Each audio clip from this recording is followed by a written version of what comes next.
Having a baby was life-altering for me. As the youngest child in my family, I was used to being taken care of all my life. But when I had my son, I knew everything would change.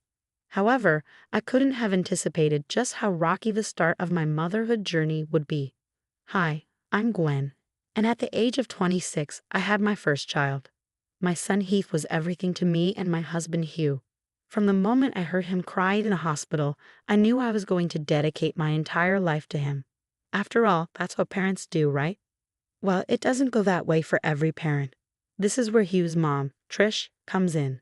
Trish, who had recently gotten divorced for the second time, came to stay with us. She wasn't in the best mental shape and had nowhere else to go. She had Hugh when she was very young, and the divorce had left him with a lot of emotional baggage. When I married Hugh, I learned that Trish had just had another child, which was surprising given her age. She and her ex-husband thought they could save their marriage by having a child, but it fell apart anyway, and she lost custody. When we brought Heath home from the hospital, Trish was over the moon. She would hang around his cradle for hours, just staring at him in awe. While I was somewhat glad she was around, I could sense that she missed the daughter she wouldn't see grow up. One day, as we were settling in, Trish asked, "So, what are you going to name him?" "I bet he looks like a Raymond or a Carlo." "Those are pretty names, but we've already decided on his name," I said with a giggle. "His name is Heath." "Heath, I love it. Little Heathy, can I hold him?" Trish eagerly asked. I gently placed Heath in her arms. She had handled more babies than I had, so I trusted her. Hugh and I smiled as she played with him. But soon, Heath started crying. "Here, let me have him. He's hungry," I said. "Oh, nonsense. He's not hungry. He just wants attention," Trish insisted, trying to play with him as he cried. I looked at Hugh, confused. "Mom, I think he's too young for that. Let Gwen take care of him," Hugh said, trying to intervene. "He doesn't have to be hungry." "I've got this handled," Trish replied, refusing to hand him over. "Please, Trish, let me have the baby." "Hugh will get you some water," I said, trying to remain calm. "He's not hungry. His tummy is full. I can hear it," she said, shaking Heath gently. At that point, I lost my nerve. Heath started crying even louder, and I managed to snatch him away from her. Trish reacted oddly, trying to hold on to him, but I held firm. She made faces but kept to herself afterward. This was just the beginning of her odd behavior. She would always try to play with Heath, even when he was sleeping, which was incredibly frustrating. It would take me hours to get him to sleep, and she would wake him up the moment I looked away. She took no responsibility and ignored his crying, insisting that all babies ever wanted was attention. Food and sleep, according to her, came second. "Sometimes it's 2 hours before they get hungry," she argued. "Trish, Heath is only a few weeks old. He needs to be fed and sleep regularly," I tried to explain. "Oh, you new mothers think you know everything. No wonder kids these days are so spoiled," she retorted. Her silly arguments and refusal to attend to Heath properly made me feel like she was using him as a plaything, only keeping him around when he was fun. I decided to talk to Hugh about this, but he wasn't happy with the way I was talking about his mom. He wasn't around much when she played with Heath since he was usually at work while I was on unpaid maternity leave. "I wish I could have had paid leave, but my employers weren't very kind," I lamented. "I've already used up my 12 weeks of paid leave, and now I'm exceeding them. Hugh, can you please try to get along with my mom? She's been through a lot and probably just wants to bond with Heath." "I do get along with her, but she acts weird around our kid. Do you know, last night I woke up to Heath crying, and she was just standing over his cradle, staring at him. I almost had a heart attack," I confided.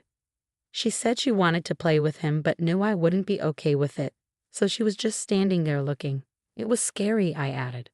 The situation was becoming increasingly difficult, and I knew something had to change for the sake of my son's well-being. "I know she can be a bit strange, but that doesn't mean she's going to hurt Heath.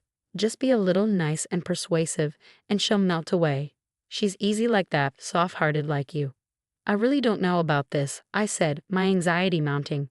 Heath was too young for a nanny, and taking him to work wasn't an option. I was a barista at a local cafe and couldn't afford to be away for long. Just having Hugh's income was barely enough to make ends meet. The future worried me. Originally, I liked the idea of leaving Heath with Trish while I was away, but now I realize how bad of an idea that could be. One day, while trying to get Heath to sleep, I heard loud noises from my room. Trish, who had been napping in there because we only had one bedroom, was stomping around, looking distressed. When she noticed me peeking, she swung the door open. "You think I should talk to my lawyer again?" she asked abruptly. "Talk to your lawyer? For what?" "For my baby, like the one you have. I think I can get her back if I try really hard.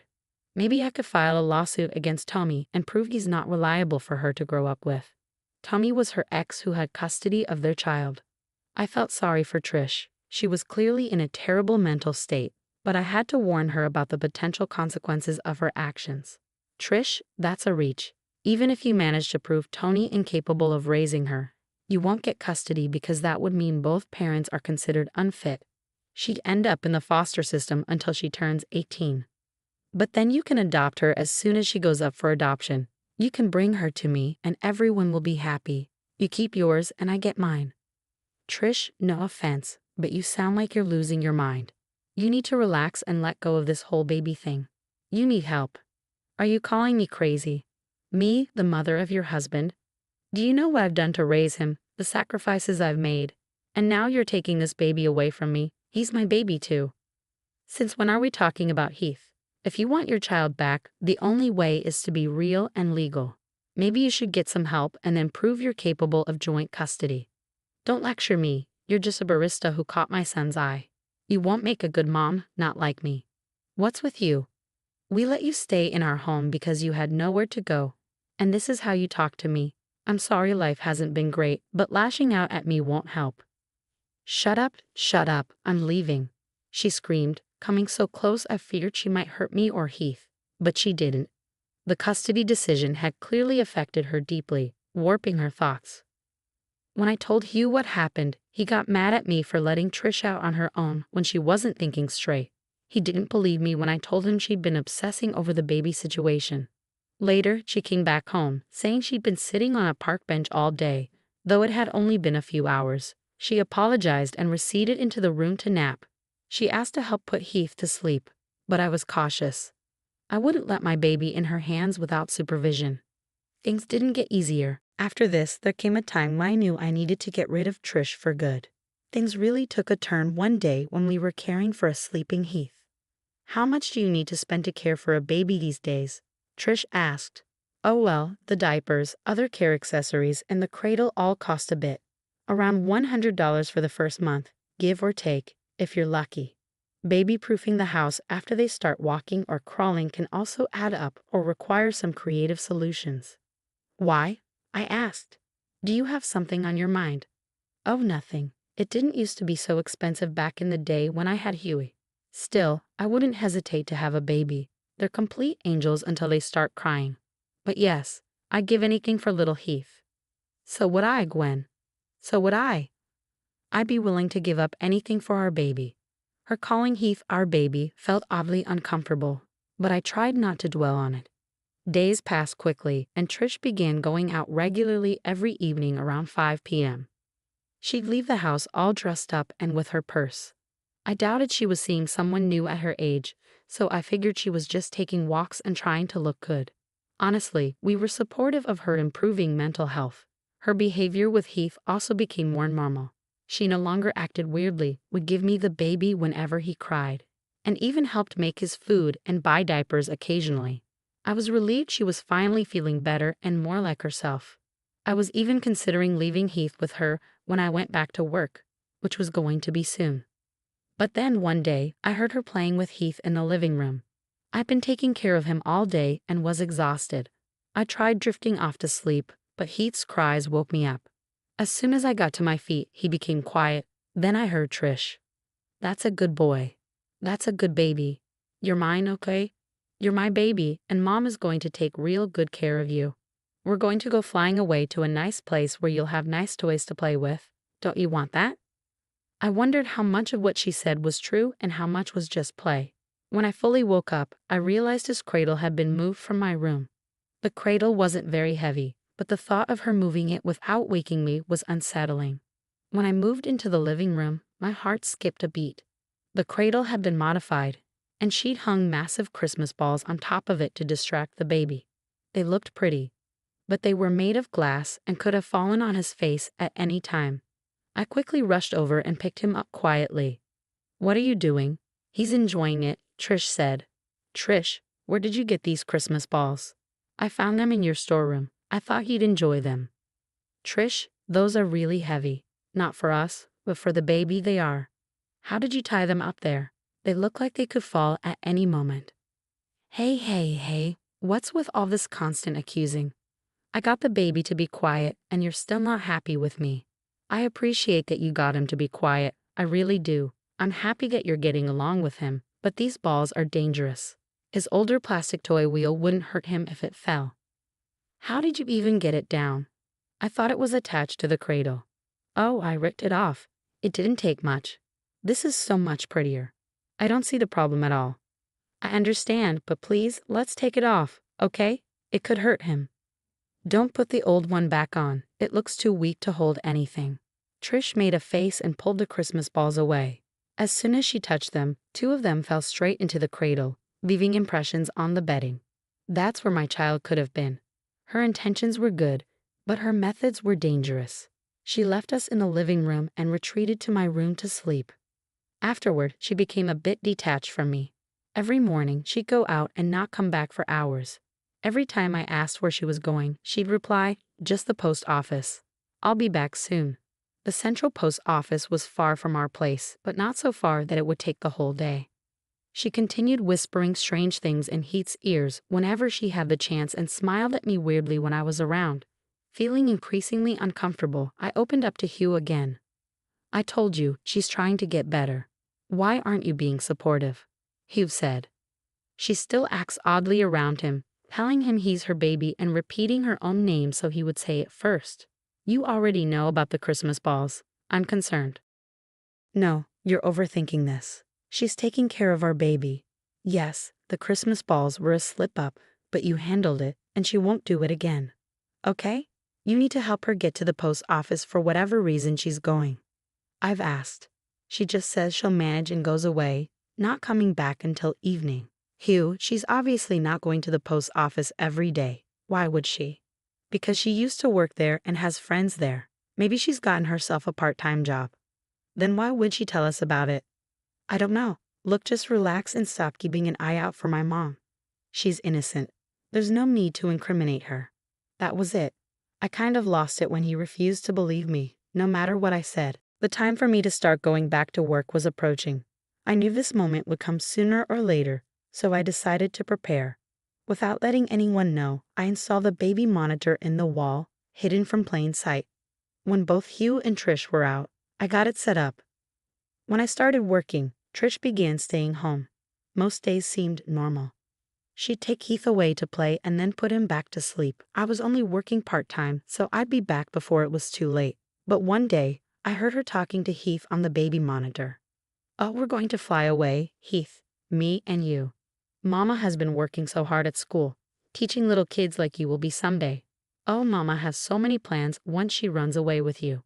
I heard Heath giggle and coo as she picked him up and spun around the room.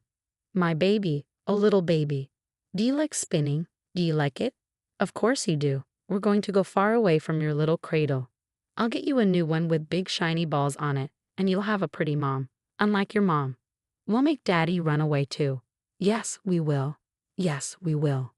What was going on here? She continued spinning around the room for a while.